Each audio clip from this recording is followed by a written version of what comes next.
Be great. No, but Rachel, for our Lifeline, I'm jacked. and this sort of has to do with everything we've been talking about here. I want to pull up the exact quote to make sure. Okay. But, you know, people think that podcasting is... People think it's just a... I don't know. People think that we just mess around here, you know? And people think we just... We you know, podcasting is easy. We just turn on our computers, turn on a mic, we just talk and that's it. No, there's a lot of work that goes into it. Yeah. And so... I'm glad that he's doing this because he made the difficult decision where Paul George is taking a break from podcasting to focus on a championship. Okay. And this is the exact quote from the show.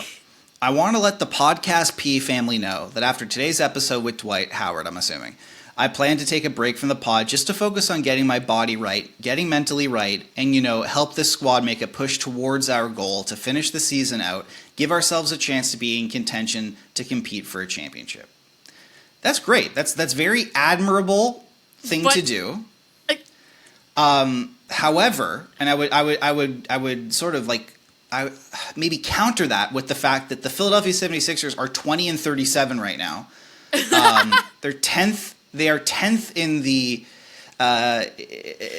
Eastern Conference, which is Chris Paul drains a 3 to bring the Suns within 42 points. That's giving this. Exactly. And Paul George, who was on a max deal, making almost $60 million a year, is averaging 16.2 points, 4.2 assists, and 5.2 rebounds, which is his worst. They're also on an 8-game losing streak. They're 12th in the Eastern Conference. The Raptors, who are actively trying to be bad, are 2 games behind them at 18-40. Keep in mind the Raptors want to be bad. Yeah, they're actively tanking. The 76ers, this was their all-in year where they got Paul George, paid him a max contract. Their first-round pick, I believe, is now with for him to do a goddamn podcast. That's incredible. Now, there was another stat, Rachel, that will blow your absolute mind. Oh, good Jesus. And I have to, I always have these on hand, but I need to pull it up just to be sure.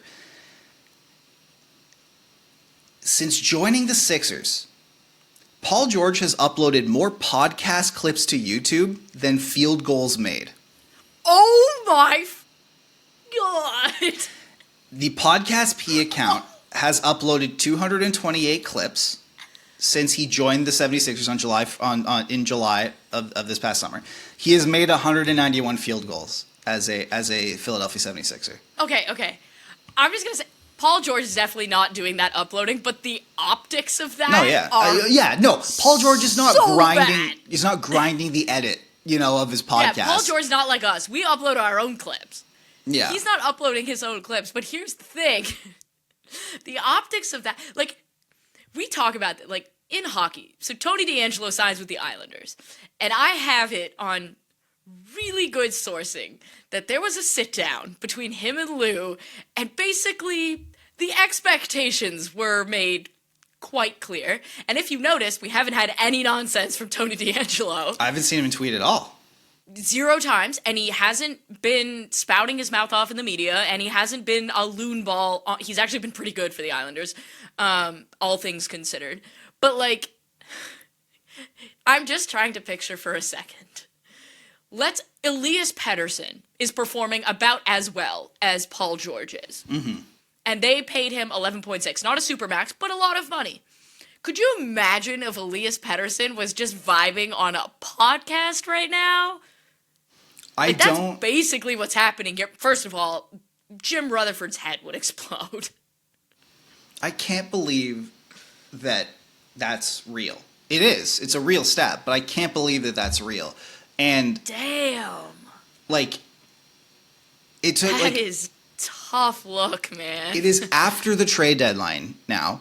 You are in 12th in the Eastern Conference. And you are you are 20-37.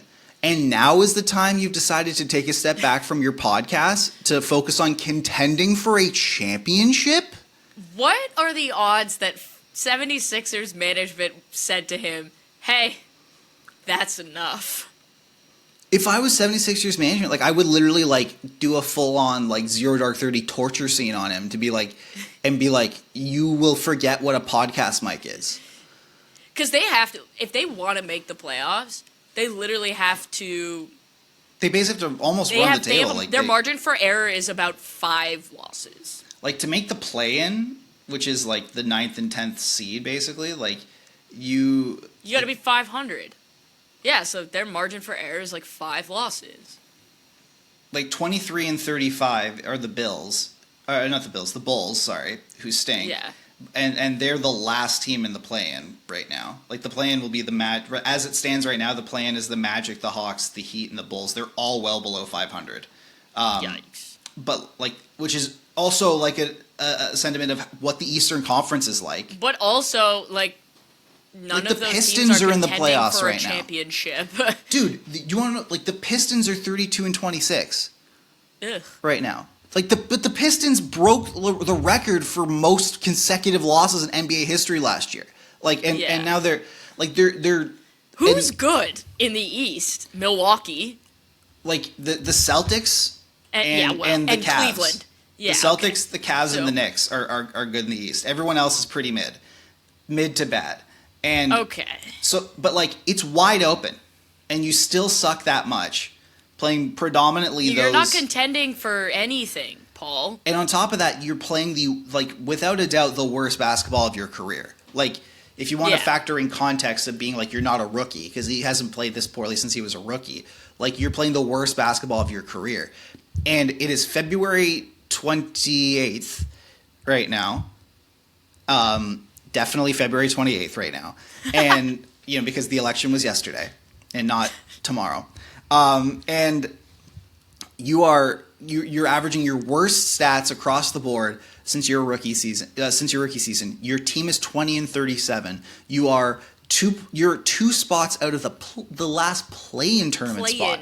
Embarrassing. And on top of this, this was going all in. You were trying to be the contender. You got and only now are you making the decision to step back from podcasting. Only now are you like, hey guys. Yeah, I gotta focus. I'm locking in right now. Like it's time to that it just absolutely boggles my mind. That would be like if you were like a regular member of society, right? And you were a teacher, okay? It's report card season, and you've got a podcast, and you're vibing out doing, or you make, because a lot of teachers make TikToks, right? They do content, and some of them are great. And all of a sudden, report cards are due in like 3 days, and you haven't started because you're making content, and you log on to the TikTok, and you're like, hey guys, not going to be around for a bit because I got to go do report cards. Like, what? I can't do this extracurricular thing anymore because I've been neglecting my job is a hell of a thing to say. Especially when you're a teacher makes like 50 grand a year. Paul George is making like 50 million a year. Like man, if you're the 76ers, you kind of just have to be like, okay, no podcasting. Like, what are you doing? It's crazy. No podcast. Like I'm pulling up his he makes like $52.49 million, or he like by the end of his contract, which is when he'll be 37, he'll be making 56.5. Like he makes 35% of the cap right now. It's crazy, but like it's not like also that this podcast is like a side hustle Paul George needs to have like to make money because like he doesn't make enough at his main job. Like you said, like he makes $50 million a year. Yeah, it's not a teacher who's like doing TikTok stuff so that they can raise money to get school supplies. So they don't shut down the music program at the school. Yeah, like it's it's not the same thing, Paul. It's crazy. So I just wanted to bring that up because I think we like to lock in and everything, and I think we should. I think it's important. I think we should lock in. I think we should quit our jobs and focus on podcasting so we contend for the podcasting championship this year. Got it. Sounds good. Okay.